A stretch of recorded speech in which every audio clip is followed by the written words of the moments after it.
नमस्कार। Homo आज futurus हम represents a new एक chapter in बहुत ही human evolution, दिलचस्प विषय blending में होता लगा biological रहे and हैं, technological कुछ ऐसा जो advancements. सीधा साइंस फिक्शन जैसा लगता है। भविष्य का इंसान कैसा होगा वो?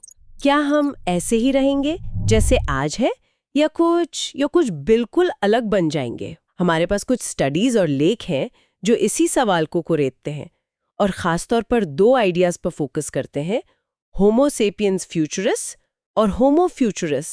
तो आज का हमारा मकसद है कि हम इन स्रोतों से समझें कि ये भविष्य के इंसान की जो कल्पनाएं हैं ये आखिर है क्या, कैसे टेक्नोलॉजी, कैसे जीव विज्ञान ये सब मिलकर हमें बदल सकते हैं, और इन बदलावों के मायने क्या हो सकते हैं। ये सिर्फ किताबी बातें नहीं हैं, इनमें कुछ चौंकाने वाली संभावनाएं भी छुपी हैं। चलिए खोलते हैं इसे। सबसे पहले ये समझना जरूरी है कि हम भविष्य के इंसान की बात कर ही क्यों रहे हैं। पहला आइडिया जो स्रोतों में मिला वो है होमो सेपियंस फ्यूचरिस। सुनने में थोड़ा भारी लगता है, पर ये है क्या असल में? हाँ, तो पहला स्रोत बिल्कुल साफ कहता है कि देखिए, ये कोई असली प्रजाति नहीं है जिसे वैज्ञानिकों ने खोज लिया हो, ऐसा नहीं है। ये बस एक अंदाजा है, एक सोच है, एक कल्पना कि आज से बहुत बहुत दूर भविष्य में इंसान कैसा दिख सकता है, या शायद उसका बर्ताव कैसा हो सकता है।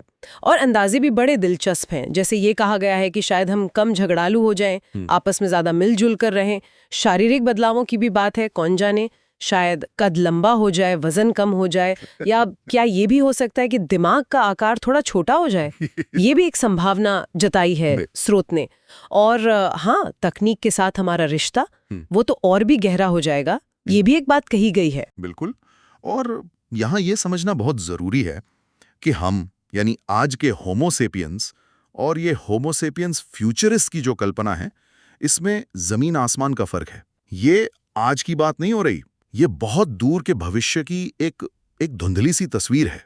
स्रोत ये भी बताते हैं कि इस बदलाव के पीछे वजह क्या हो सकते हैं, जैसे माहौल का बदलना। सोचिए, अगर इंसान कभी कम गुरुत्वाकर्षण वाले ग्रहों पर रहने लगे तो उसका असर क्या होगा। हमारे खाने पीने का तरीका बदल सकता है। और सबसे अहम जो आजकल हम साफ देख भी रहे हैं वो है टेक्नोलॉजी का असर। टेक्नोलॉजी का हमारे शरीर पर, हमारे समाज पर क्या असर पड़ेगा। यहाँ दिलचस्प बात यह है, और स्रोत इस पर जोर देते हैं, कि ये सिर्फ प्रकृति का वो धीमा विकास नहीं है जैसा हजारों लाखों सालों से होता आया है। स्रोत इशारा कर रहे हैं कि भविष्य में टेक्नोलॉजी जो है वो विकास की रफ्तार और शायद उसकी दिशा दोनों बदल सकती है। मतलब ये सिर्फ माहौल के हिसाब से ढलना नहीं होगा, शायद हम खुद कुछ हद तक ये तय करने लगें कि हमें कैसा बनना है। और ये जो खुद तय करने वाली बात है, ये हमें सीधे दूसरे स्रोत के एक और शायद ज्यादा क्रांतिकारी आइडिया की तरफ ले जाती है। वो है होमो फ्यूचरिस। यहाँ मामला वाकई साइंस फिक्शन जैसा हो जाता है ना। ये आइडिया तो पूरी तरह से बायोलॉजी और टेक्नोलॉजी के संगम पर, उनके मिलन पर टिका हुआ है। हाँ बिल्कुल। दूसरा स्रोत इसी बायोटेक्नोलॉजिकल फ्यूजन की बात करता है, माने इंसान और मशीन का एक हो जाना एक तरह से। और इसके कुछ उदाहरण जो दिए गए वो तो सच में होश उड़ाने वाले हैं। जैसे न्यूरो इंटरफेस। मतलब सोचिए, आपका दिमाग सीधे कंप्यूटर से या इंटरनेट से जुड़ा हो। क्या बात कर रहे हैं? हाँ, आपको कुछ जानना है और वो जानकारी सीधे आपके दिमाग में फ्लैश हो जाए, या आप सिर्फ सोचकर अपने आसपास की मशीनें, डिवाइस कंट्रोल कर सकें। अरे वाह। स्रोत तो यहाँ तक कहते हैं कि शायद हम एक दूसरे से बिना बोले सीधे दिमाग से दिमाग तक बात कर पाएं। टेलीपैथी? हाँ। वो भी टेक्नोलॉजी से? हाँ, किसी तकनीकी टेलीपैथी की तरह। ये तो कमाल है। और क्या था? बायोनिक अंगों का भी जिक्र था शायद। बिल्कुल। बायोनिक अंग मतलब अगर हाथ, पैर, आंख जैसा कोई अंग खराब हो जाए या चोट लग जाए तो उसकी जगह ऐसी मशीन लगाना जो ना सिर्फ काम करे बल्कि शायद असली से भी बेहतर काम करे। बेहतर कैसे? जैसे शायद ऐसे हाथ पैर जो आम इंसान से ज्यादा ताकतवर हों, या ऐसी आंखें जो अंधेरे में साफ देख सकें, या मीलों दूर का नजारा दिखा दे। अच्छा, ये तो गजब है। और एक और चीज है जिसका जिक्र है, नैनोबॉट्स। नैनोबॉट्स? ये क्या होते हैं? नैनो मतलब बहुत छोटे। ये इतने छोटे रोबोट्स होंगे कि हमारे खून में तैर सकें, घूम सकें। हमारे खून में? करेंगे क्या वहां? स्रोत बताते हैं कि ये शरीर के अंदर बीमारियां ढूंढ सकते हैं, उनका पता लगा सकते हैं, कहीं कोशिकाएं टूट फूट गई हों तो उनकी मरम्मत कर सकते हैं, और शायद बुढ़ापे की जो रफ्तार है उसे भी धीमा कर सकते हैं। ओह, मतलब शरीर के अंदर ही एक छोटी सी डॉक्टर और मैकेनिक की फौज। हाँ, कुछ ऐसा ही समझ लीजिए। अब अगर हम इसे जरा बड़ी तस्वीर में देखें तो ये सिर्फ खराब चीजों को ठीक करना या बदलना नहीं है। नहीं। ये इंसान की क्षमताओं को बढ़ाना है, जिसे अंग्रेजी में एनहांसमेंट कहते हैं। एनहांसमेंट, हाँ। स्रोत इस बात पर जोर देते हैं कि ये जो टेक्नोलॉजी और बायोलॉजी के बीच की लकीर है ना, ये उसे धुंधला कर देगा। हमारा इंसान होने का जो अनुभव है वो शायद पूरी तरह से बदल जाए। ये सिर्फ रिपेयर नहीं है, ये एक तरह से अपग्रेड करने जैसा है। अपग्रेड, बिल्कुल सही शब्द है। लेकिन ये बदलाव सिर्फ बाहर से मशीनें जोड़ने तक ही सीमित नहीं है, है ना? मुझे लगता है दूसरा स्रोत हमारे अंदर, हमारे डीएनए तक में बदलाव की बात कर रहा था। जेनेटिक ऑल्टरेशन, कुछ क्रिस्पर जैसा जिक्र था, ये क्या भला है? हाँ, क्रिस्पर, इसे आप एक तरह की कैंची समझ सकते हैं, लेकिन ये आणविक स्तर पर काम करती है, मॉलिक्यूलर लेवल पर। ये वैज्ञानिकों को डीएनए के किसी खास हिस्से को बहुत प्रिसीजन से काटने, बदलने या जोड़ने की ताकत देती है। और दूसरा स्रोत बताता है कि इससे जो संभावनाएं खुलती हैं वो बहुत बड़ी है। बहुत बड़ी? कैसी संभावनाएं? कुछ उदाहरण दिए इस स्रोतों ने? हाँ, कई दिए हैं। पहला तो है बीमारियों से छुटकारा पाने की उम्मीद। सोचिए, अगर हम उन जीन्स को ही ठीक कर दें या बदल दें जो हमें कुछ खास तरह के कैंसर के लिए या अल्जाइमर्स के लिए या ऐसी ही दूसरी जो खानदानी बीमारियां होती हैं उनके प्रति संवेदनशील बनाते हैं। मतलब बीमारी होने से पहले ही उसे रोक देना, जीन लेवल पर। बिल्कुल। इससे न सिर्फ हमारी उम्र लंबी हो सकती है, बल्कि शायद हम ज्यादा स्वस्थ जीवन जी पाएंगे। वाह, ये तो बहुत बड़ी बात है। और क्या हो सकता है? और भी हैं।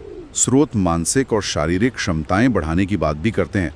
सवाल उठाते हैं, क्या हम जीन बदलकर ज्यादा मजबूत मांसपेशियां बना सकते हैं? क्या हम याददाश्त को और तेज कर सकते हैं?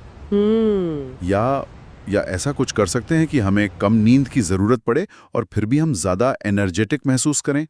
ये सब सवाल उठाए गए हैं। अरे, ये तो सुनने में थोड़ा सुपर हीरो बनाने जैसा लग रहा है। हाँ, कुछ हद तक कह सकते हैं।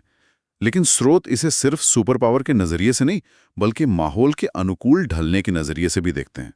मान लीजिए भविष्य में हमें किसी ऐसी जगह रहना पड़े जहां ऑक्सीजन कम हो, या अंतरिक्ष में ज्यादा समय बिताना पड़े जहां रेडिएशन का खतरा हो। तो क्या हम जीन बदलकर अपने फेफड़ों को ज्यादा कुशल बना सकते हैं कि वो कम ऑक्सीजन में भी काम चला लें, या अपनी त्वचा को ऐसा बना सकते हैं कि वो रेडिएशन से बेहतर तरीके से बच सके? अच्छा, ये एक तरह से प्रकृति जो लाखों साल में करती है, वो विकास, उसे हम कुछ सालों या दशकों में अपनी मर्जी से अपनी जरूरत के हिसाब से करने की कोशिश करेंगे। बाप रे, यानी हम सिर्फ माहौल के हिसाब से ढलेंगे नहीं, बल्कि खुद को ही माहौल के हिसाब से बदल लेंगे, इंजीनियरिंग करेंगे अपनी। बिल्कुल, और यही इसका सबसे गहरा मतलब है। स्रोत इसे सिर्फ अनुकूलन यानी एडाप्टेशन नहीं कहते, वो इसे विकास को निर्देशित करना कहते हैं, डायरेक्टिंग एवोल्यूशन। ये हमारी क्षमताओं और शायद हमारे जीवन काल में इतने बड़े बदलाव ला सकता है जिसकी हम आज ठीक से कल्पना भी नहीं कर सकते। ये सिर्फ बीमारियों से लड़ना नहीं है, ये इंसान की जो जैविक सीमाएं हैं ना, उनको ही चुनौती देना है। और जब सीमाओं को चुनौती देने की बात आती है तो सबसे बड़ी सीमा तो शायद मौत ही है। हाँ। क्या स्रोत लंबी उम्र या अमरता के बारे में भी कुछ कहते हैं? हाँ, दूसरा स्रोत इस दिशा में भी झांकता है। वो लंबी उम्र पाने या शायद एक तरह की अमरता पाने के कुछ संभावित रास्ते सुझाता है। एक तो वही सेलुलर रिपेयर वाला आइडिया है जो नैनोबॉट्स और जीन थेरेपी की बात हुई थी, कि कोशिकाओं को बूढ़ा होने से रोकना या उनकी लगातार मरम्मत करते रहना। अगर कोशिकाएं बूढ़ी नहीं होंगी या देर से होंगी तो शायद शरीर भी लंबे समय तक जवान रहेगा। ये तो लॉजिकल लगता है। ये एक रास्ता है। लेकिन दूसरा रास्ता जो बताया गया है वो तो और भी ज्यादा अजीब लगता है सुनने में।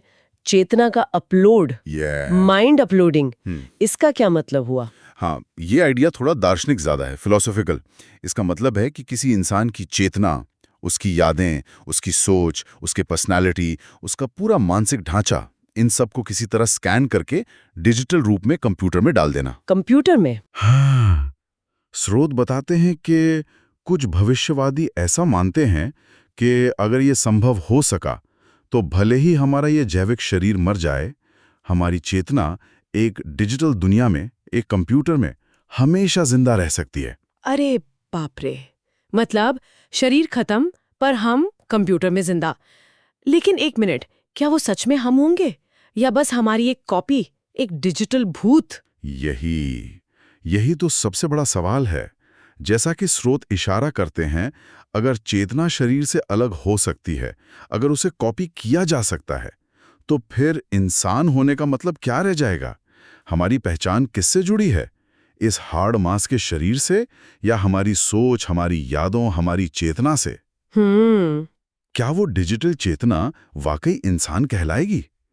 इसके दार्शनिक पहलू बहुत गहरे हैं। क्या ये अमरता है या बस एक बहुत ही अच्छी नकल? इस पर कोई आसान जवाब नहीं है अभी। ये सब सुनने में जितना रोमांचक लगता है उतना ही थोड़ा डरावना भी। बिल्कुल। क्योंकि अगर ये सब संभव हुआ, हाँ, या होने के कगार पर भी पहुंचा, तो दुनिया कैसी दिखेगी? बिल्कुल। क्या सब कुछ अच्छा ही अच्छा होगा? यकीनन कुछ मुश्किलें, कुछ खतरे भी होंगे। बिल्कुल होंगे। और दूसरा स्रोत इन चुनौतियों और खतरों पर भी खुलकर बात करता है। ये सिर्फ टेक्नोलॉजी की चमक दमक की बात नहीं है, ये समाज और हमारी नैतिकता से जुड़े बहुत गहरे सवाल खड़े करता है। जैसे कि क्या खास चिंताएं बताई गई हैं? सबसे पहला और शायद सबसे साफ दिखने वाला खतरा है डिजिटल डिवाइड, या जिसे हम एनहांसमेंट डिवाइड कह सकते हैं। Enhancement divide? हाँ, सोचिए अगर ये बायोनिक अंग, ये जीन सुधार या ये चेतना अपलोड जैसी चीजें अगर ये बहुत महंगी हुई, और जाहिर है शुरू में तो होंगी ही, तो क्या होगा? तो सिर्फ अमीर लोग ही इन्हें इस्तेमाल कर पाएंगे? बिल्कुल। तो क्या समाज दो हिस्सों में नहीं बंट जाएगा?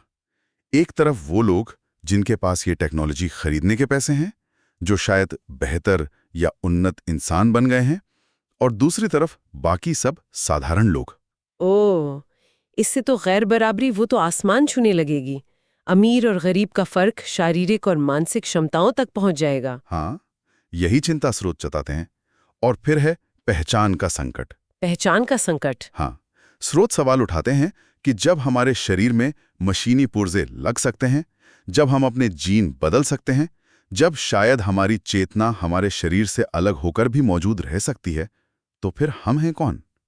हमारी पहचान क्या है? क्या हम खुद को इंसान मानेंगे या मशीन या कुछ और ही? ये तो वाकई सोचने वाली बात है। और शायद सबसे बड़ा नैतिक सवाल जो स्रोत उठाते हैं, क्या हमें ये सब करने का हक है? क्या हमें अपनी ही प्रजाति होमो सेपियंस के साथ इतने बड़े, इतने मौलिक बदलाव करने चाहिए? सही बात है। जीन एडिटिंग की हद क्या होनी चाहिए? क्या हम खूबसूरती या इंटेलिजेंस बढ़ाने के लिए जीन बदलेंगे? Designer babies? और क्या हम कुछ ऐसा बना सकते हैं जो हमारे काबू से ही बाहर हो जाए? तो कुल मिलाकर बात यह है कि ये टेक्नोलॉजी एक तलवार की धार जैसी है। इसके फायदे अगर गजब के हो सकते हैं, तो खतरे भी उतने ही बड़े हैं। बिल्कुल सही कहा। स्रोत यही चेतावनी देते हैं कि ये चुनौतियां एकदम असली हैं और इन पे बहुत सोच समझकर, बहुत सावधानी से आगे बढ़ना होगा। ये पक्का करना होगा कि अगर विकास हो तो उसका फायदा पूरी मानवता को मिले, ना कि सिर्फ कुछ चुनिंदा लोगों को। ये सिर्फ साइंस फिक्शन फिल्मों की बातें नहीं रह गई हैं। इनमें से कई टेक्नोलॉजी पर तो काम शुरू भी हो चुका है। इसलिए हमें इनके लिए नैतिक और सामाजिक नियम कायदे, एक फ्रेमवर्क बनाना होगा। बहुत ज़रूरी है। हमें ये तय करना होगा कि हम टेक्नोलॉजी का इस्तेमाल कैसा भविष्य बनाने के लिए करना चाहते हैं। तो आज हमने भविष्य के इंसान की दो दिलचस्प तस्वीरें देखी। एक होमो सेपियंस फ्यूचरिस्ट, जो शायद बहुत दूर के भविष्य की एक कल्पना है, और दूसरी होमो फ्यूचरिस्ट, जो शायद उतना दूर ना हो और जो टेक्नोलॉजी और बायोलॉजी के मिलन से पैदा हो सकता है।